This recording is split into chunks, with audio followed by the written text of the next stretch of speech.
Top 10 most dangerous snakes in the Appalachian Mountains, starting with number 10. In the 10th place, the garter snake claims the title of the most frequently encountered reptile along Appalachian trails and meadows. Sporting 3 crisp, longitudinal stripes, yellow, white, or green, running the length of its slender body, this snake is hard to miss as it glides through leaf litter or basks near water's edge. Averaging between 18 and 24 inches, the garter snake is a familiar sight for hikers from Georgia to Maine, accounting for nearly 60% of all snake sightings reported by citizen scientists on the Appalachian Trail. Despite its abundance and the occasional startled reaction it provokes, the garter snake poses no medical threat to humans. Its mild saliva may subdue small prey, but it lacks the venom or fangs required to harm people. Often mistaken for more dangerous species because of its quick movements and widespread presence, this snake's reputation for danger is more myth than reality. Recognizing its signature stripes and calm demeanor can turn an anxious encounter into a moment of curiosity rather than fear. For anyone exploring the Appalachian woods, the garter snake is a reminder that not every rustle in the leaves signals danger. Sometimes it's just a harmless neighbor passing by. Number 9, the eastern milk snake, often sparks panic along Appalachian trails, not because of venom, but because of its uncanny resemblance to the copperhead. At first glance, the milk snake's reddish-brown blotches, outlined in black and set against a gray or tan background, can fool even experienced hikers. These bands mimic the hourglass pattern of the copperhead so closely that false alarms are common, especially when a quick glimpse is all that's caught through the leaf litter. Stretching between 3 and 4 feet long, the milk snake prefers to hunt at night, slipping quietly under rocks and logs in search of mice and small reptiles. Despite the flurry of fear it causes, this snake poses no danger to people. It lacks venom glands entirely, relying instead on constriction to subdue its prey. Herpetologists often point out the milk snake's only weapon is confusion. The key to telling them apart lies in the pattern. Milk snakes display distinct saddle-shaped blotches, while copperheads show wider, hourglass bands that narrow at the spine. The milk snake's head is also more rounded, lacking the pronounced triangular shape of its venomous look-alike. These subtle differences can make all the difference for hikers and homeowners alike. If you spot a banded snake in the Appalachians, take a moment to look for these clues before sounding the alarm. The eastern milk snake is a master of disguise, but knowing its harmless nature turns a moment of fear into a lesson in nature's clever mimicry. 8th place belongs to the eastern hog-nosed snake, a master of Appalachian drama. With its upturned snout and stout, thick-set body, this snake puts on one of the most theatrical displays in the forest. When threatened, it flattens its head like a cobra, hisses loudly, and lunges with a gaping mouth, yet it almost never bites. If that fails to scare off a would-be predator, the hognose takes its act to the next level, writhing, rolling onto its back, and playing dead, sometimes for up to 30 minutes. Even experienced hikers have been fooled by these antics, mistaking the display for a genuine threat. While the hognose does possess mild cytotoxins in its saliva, the effects on humans are limited to minor swelling or redness in rare bite cases. Most encounters end with the snake slipping away unharmed. Growing 2 to 3 feet long and favoring sandy, open woods and leaf litter, the The hognose is more likely to frighten with its performance than with its bite. Learning to recognize its bluffing routine can turn a startling discovery into a moment of Appalachian curiosity and help avoid unnecessary panic on the trail. Number 7. The black rat snake brings a new kind of tension to Appalachian trails.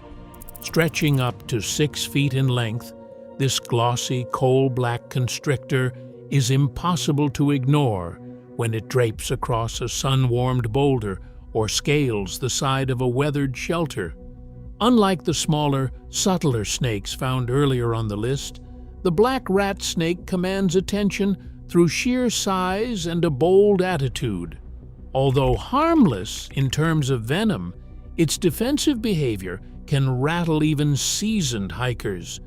When startled, it coils tightly, vibrates its tail against dry leaves, and delivers a series of rapid, forceful strikes, often making loud snapping sounds with its jaws. These strikes rarely connect, but create a convincing illusion of aggression, leading many to mistake it for a venomous threat. In mid-Appalachian regions, nearly 12% of reported snake encounters involve this species, and roadkill surveys confirm its dominance near forest edges and rural highways. The black rat snake's intimidating display is all bluff, yet the shock factor is real. Painful bites can occur if provoked or handled. The best tactic is simple. Give this snake space, let it retreat, and admire its role as a top rodent hunter. Its presence is a reminder that not every big snake in the mountains is out for blood. But respect is always warranted when size and attitude meet on the trail. Number 6. The northern water snake brings the danger off the trail and into the water.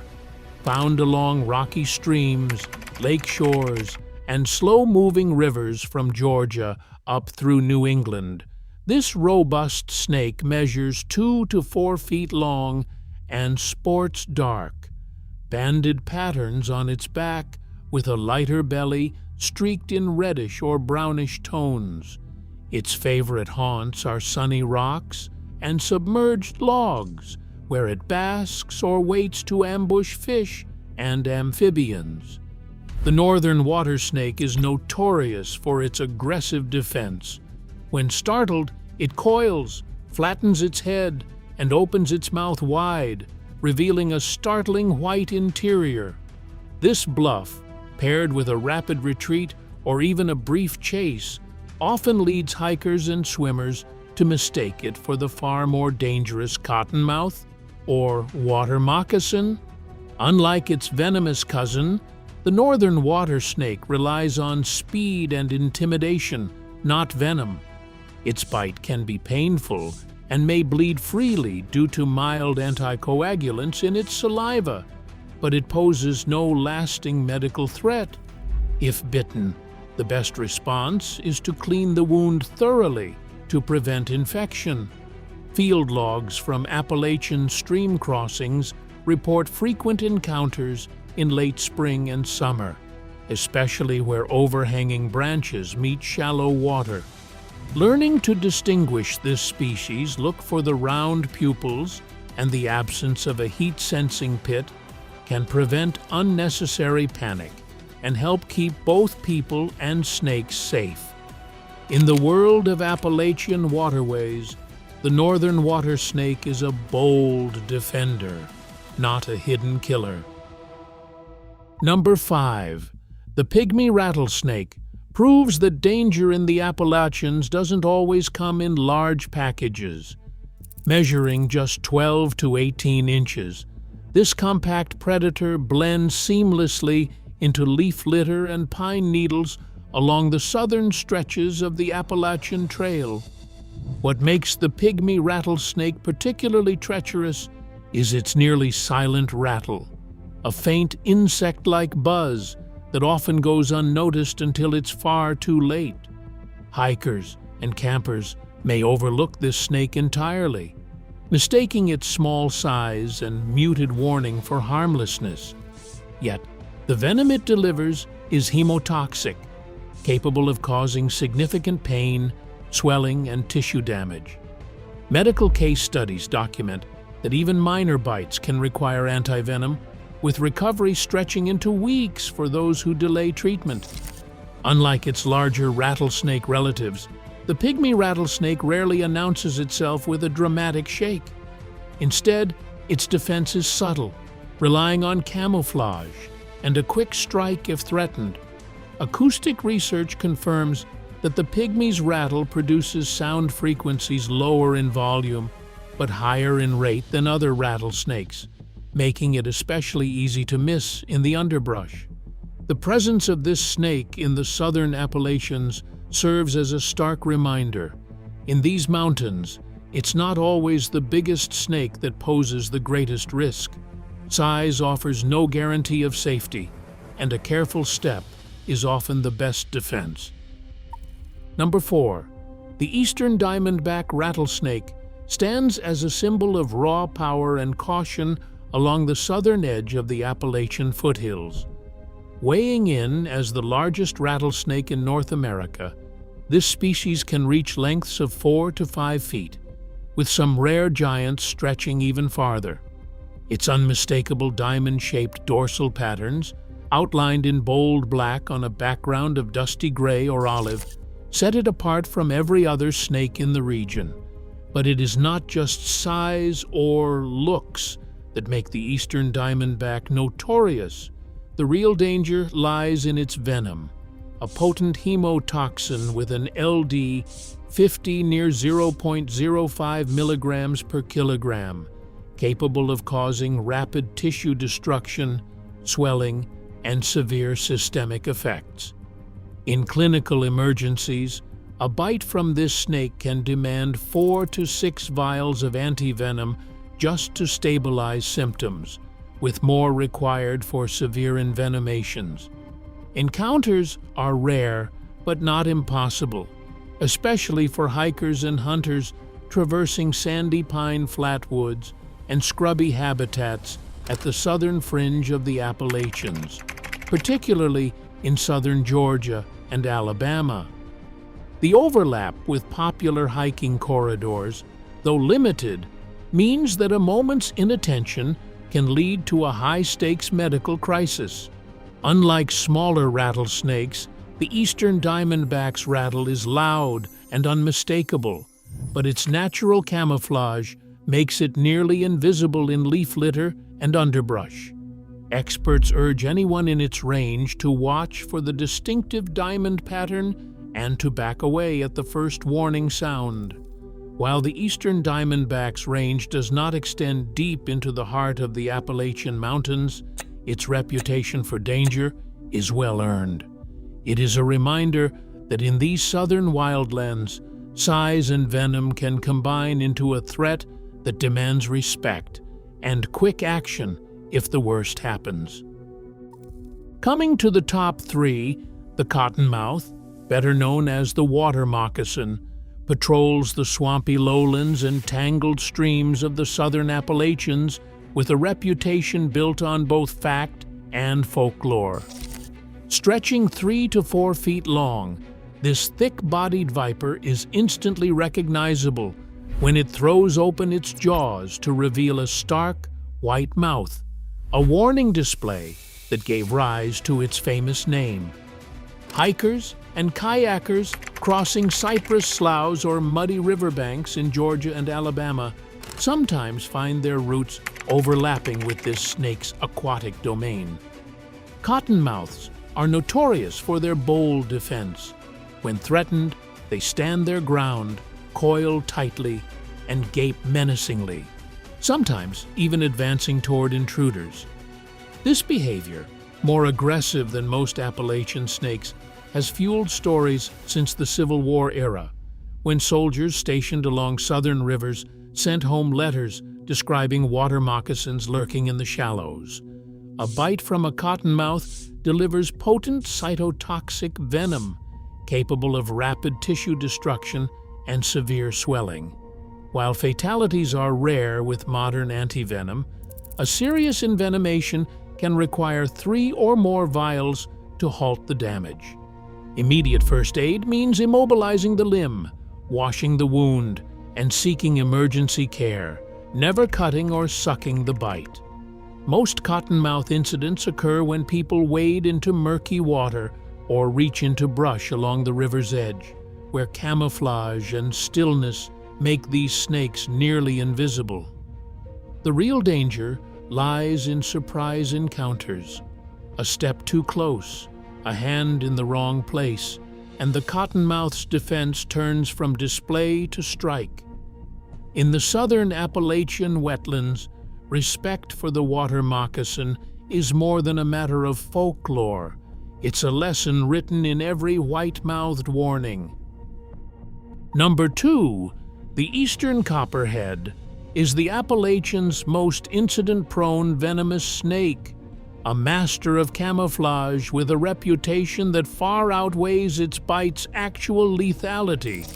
Measuring 2 to 3 feet in length, copperheads are instantly recognizable by their coppery heads and distinctive hourglass bands. But those very patterns let them vanish into the leaf litter that blankets Appalachian slopes and stream banks. This knack for blending in leads to more accidental encounters than any other venomous snake in the region. In fact, copperheads are responsible for the majority of medically reported snake bites from Georgia to Pennsylvania. Not because they seek conflict, but because their defense is to freeze in place, trusting their camouflage until it's too late. Most bites happen when someone steps too close or reaches under debris, not realizing a copperhead is right at hand. While their venom is less potent than that of rattlesnakes, it still causes intense pain, swelling, and tissue damage that can require days of recovery. Fatalities are exceedingly rare, but the sheer number of bites, especially in rural areas and during warm, rainy evenings, makes this snake a constant presence in emergency rooms across the southern and central Appalachians. Folklore runs deep. Old-time moonshiners believed a copperhead sighting meant a run of bad luck, and tales of copperhead bites have shaped mountain first aid traditions for generations. The real danger lies in confusion. Copperheads are often mistaken for harmless species and vice versa, leading to both unnecessary panic and risky dismissals. Recognizing the hourglass pattern and keeping hands and feet clear of hidden crevices remains the best way to avoid a painful encounter. In the Appalachian Mountains, the eastern copperhead is a reminder that danger is often quiet, well camouflaged, and waiting just out of sight. And finally, in first place, the timber rattlesnake stands as the apex threat in the Appalachian Mountains, a living echo of both natural power and ancient legend. Stretching 3 to 5 feet long, with some males reaching a formidable 6 feet, this viper commands the rocky outcrops and deep forests from Georgia to Pennsylvania. Its cryptic pattern of black chevrons over yellow, brown, or gray blends seamlessly with leaf litter and sun-dappled stone, making it nearly invisible to hikers until the signature rattle breaks the silence. The timber rattlesnake's venom is among the most potent in the region, a hemotoxin with an LD 50 near 0.05 milligrams per kilogram, capable of causing rapid tissue destruction, severe bleeding, and systemic collapse if left untreated. While encounters are rare, the consequences are grave. This species accounts for 71% of regional snakebite fatalities, with every recorded death in the past 2 decades linked to delays in reaching antivenom, not to aggression. Most bites occur when someone unknowingly steps near or on a basking snake along popular trails like McCaffey Knob or the Pennsylvania Ridges, especially in midsummer after rain. The timber rattlesnake's presence is woven into Appalachian culture. Cherokee tradition speaks of the Uktena, the horned serpent of the peaks, whose deadly gaze and hidden crystal echo the awe and caution these snakes inspire. Modern conservation laws protect the timber rattlesnake across much of its range, recognizing its role as both predator and symbol. For anyone bitten, the first aid protocol is clear. Immobilize the limb, keep calm, and seek emergency care for crowfab antivenom. Never cut, suck, or apply ice. Survival depends on speed, not heroics. The timber rattlesnake endures as a reminder that the Appalachian wilds demand respect, vigilance, and a willingness to share the trail with ancient hidden power. Across all 10 snakes, one truth stands out. Real danger in the Appalachians is shaped as much by human perception and habitat overlap as by venom.